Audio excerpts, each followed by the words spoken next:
Ravi Prakash Siliconandhra hospital Kuchipudi super speciality వైద్య సేవలు పూర్తిగా ఉచితం. వైసీపీ అధినేత జగన్ ఈరోజు ఎక్స్ వేదికగా కొన్ని కీలక వ్యాఖ్యలు చేశారు. ఈవీఎంల ట్యాంపరింగ్కి సంబంధించి ఈవీఎంల వ్యవహారంలో ఆయన కొన్ని కీలక వ్యాఖ్యలు చేశారు. దీనిపై మనతో మాట్లాడడానికి విజయవాడ ఎంపీ కేసీఆర్ చిన్ని ఉన్నారు. మాట్లాడదాం సార్. మీరు కూడా చూసారు ట్వీట్, మీరు కూడా రీట్వీట్ కూడా చేశారు. ఎందుకు ఈ వ్యాఖ్యలు చేస్తున్నారు అనుకుంటున్నారు? గతంలో 150 స్థానాలు వచ్చినప్పుడు ఎవరు కూడా ఈవీఎంల గురించి మాట్లాడలేదు.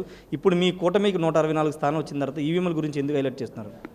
ఆయన మాట్లాడారు, మీకు చూసారో లేదో, నేను ఇందాక వీడియో కూడా పంపించాను అన్ని మీడియా హౌస్లకి.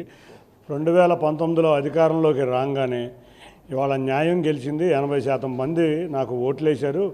ఓట్లు వేసిన ప్రజలందరూ ఈవీఎంలకి వెళ్ళి ఓటు వేసి బటన్ నొక్కంగానే వీవీప్యాడ్లో సింబల్ కనబడుతుంది. సింబల్ వేరే సింబల్ కనబడితే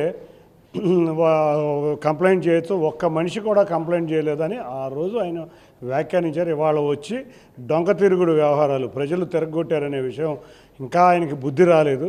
ఇవాళ వచ్చి ఏమంటాడంటే ఈవీఎంల మీద జరిగింది. ఇవాళ కూడా మేము చెబుతున్నాం 86% ఓటు వచ్చింది. ఎమ్మెల్యే జగన్ గుర్తుంచుకో నీకు. అంతేకాకుండా మాకు 86% వచ్చింది ఓటింగ్. అంతేకాకుండా మేము నీకు ప్రతిపక్ష హోదా కూడా లేకుండా తీర్పిచ్చారు. న్యాయం గెలిచింది. కాబట్టి ఈవీఎంల్లో ఎవరన్నా కంప్లైంట్ ఉంటే వీవీప్యాట్లో సింబల్ వస్తుంది నువ్వు చెప్పిన విధంగానే. తప్పకుండా న్యాయం గెలిచింది, అది గుర్తుంచుకో. అంతేకాకుండా నీకు ఒక్కడే చెప్తున్నా, నువ్వు ఇంకా ఇటువంటి విషయాల్లో నీ దొంగ తిరుగుడు వ్యవహారాలు మార్చుకోకపోతే నువ్వు కానీ నీ పార్టీ కానీ ప్రజా జీవితంలో ఇంకా మిగలరు. మొన్న 11 మంది ఎమ్మెల్యేలు కూడా ఎప్పుడు పారిపోదామని చూస్తున్నారు. తప్పకుండా నీ పార్టీ అనేది ఖాళీ అవబోతుంది. ప్రజలందరూ అంత చేత్కరిస్తున్నారు. ఇంకా నువ్వు అదే ధోరణిలో ఉన్నావు, నీ అహంకార ధోరణి. అంతేకాకుండా నీ ఓటమిని వేరే వేరే కారణాలు చూపిస్తా ప్రజల యొక్క సమస్యలని అర్థం చేసుకోకుండా ఇప్పటికైనా బుద్ధి తెచ్చుకుని ప్రజల వద్దకు వెళ్ళి నీ ప్యాలెస్లోంచి బయటకు వచ్చి ప్రజల వద్దకు వెళ్ళి తెలుసుకో. ఇంకొక విషయం గుర్తుంచుకో, మా చంద్రబాబు నాయుడు గారిని ప్రజలందరూ ముక్తకంఠంతో ఒకటే కోరుతున్నారు. ఎవరైతే ప్రజాధనాన్ని దుర్వినియోగం చేసుకుని సొంత ఖర్చులకి ప్యాలెస్లు కట్టుకున్నారో, లేకపోతే ప్రజాధనాన్ని దుర్వినియోగం చేశారో, అటువంటి వారి దగ్గర నుంచి డబ్బులు రికవరీ అయ్యేగా త్వరగా రికవరీ అయ్యేలాగా చట్టాలు తీసుకొచ్చి ప్రజల సొమ్ముని రికవరీ చేయమని అందరూ ముక్తఖండంతో అడుగుతున్నారు. నువ్వు నివసించడానికి 7 ప్యాలెస్లు చాలదన్నట్టు మళ్ళీ 8వ ప్యాలెస్. ఇంకా బోల్డ్ అనే రహస్యాలు లోపల ఉన్నాయని మా నారా లోకేష్ గారు నిన్నే చెప్పారు. తప్పకుండా ఆ రహస్యాలు బయటకు వచ్చి ఉండుంటే ఆ 11 సీట్లు కూడా నీకు ప్రజలు ఇచ్చేవాళ్ళు కాదు. నీకు ఇది చివరి ఎన్నికలు. ఇక నీ ప్రజా జీవితంలోంచి విరమించుకుని పోయి ఇంకెక్కడికన్నా రాష్ట్రాలకు పోయి వ్యాపారం చేసుకోము. అంతేగాని లేని ఏళ్ళ చిత్తశుద్ధి నీకుంటే రా, ప్రజల మధ్య తిరుగు, ప్రజల సమస్యలు ఏమన్నా ఉంటే తెలుసుకో. నువ్వు ఏ రోజు ప్రజల వద్ద లేని వ్యక్తివి, అందుకే నిన్ను ప్రజలు ఆ విధంగా తిరస్కరించారు. ఇంకొక ప్రశ్న, అంటే ప్రజల తీర్పును కూడా అవమానపరుస్తూ వైసీపీ నేతలు మాట్లాడుతున్నారు. పథకాలు తీసుకున్నారు, డబ్బులు తిన్నారు, కానీ ఓట్లు వేయలేదు అని ఒక కామెంట్ చేస్తున్నారు. ఎలా చూస్తారు సార్? వీళ్ళ సొంత డబ్బులే. అత్యధిక ధనికుడైన ముఖ్యమంత్రి ఇతను ఆ టైంలో. వీళ్ళ సొంత డబ్బులు ఏ రోజైనా ₹1 ఓ చాక్లెట్ ఎవరికైనా కొనిచ్చారా? అవినీతి డబ్బులు సంపాదించడం, దోచుకుంటాం తప్పితే వీళ్ళకి వేరే పనే లేదు. ప్రజల ఆస్తిని ప్రజలకు ఇచ్చారు, అది ప్రభుత్వం చేసిన పని.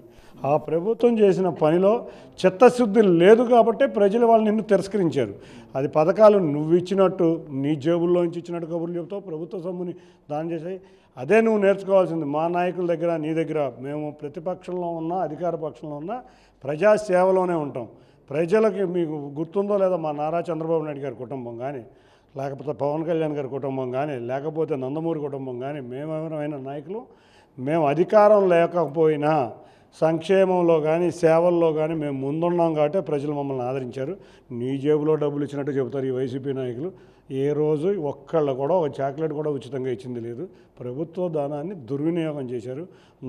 బటన్ నొక్కుడు అని చెప్పి ఒక రకంగా 10,000 ఇచ్చి 30,000 ప్రజల దగ్గర నుంచి ముక్కుపిండి వసూలు చేశాడు కాబట్టి దుస్థితి. పైన ఒక కామెంట్ చేయండి. అంటే మీ కూటమికి ఇచ్చిన మ్యాండేట్ దెబ్బకి చాలామంది రాజకీయాలకి దూరం అవుతున్నారు. విజయవాడ మాజీ ఎంపీ కూడా రాజకీయానికి వైదొలిగారు. దాని మీద మీ కామెంట్?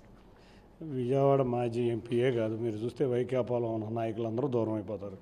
కాలక్రమాన ఇంకో 4 రోజుల లోపల వైకాపానే కాలక్రమాన కనుమరుగవుతుంది.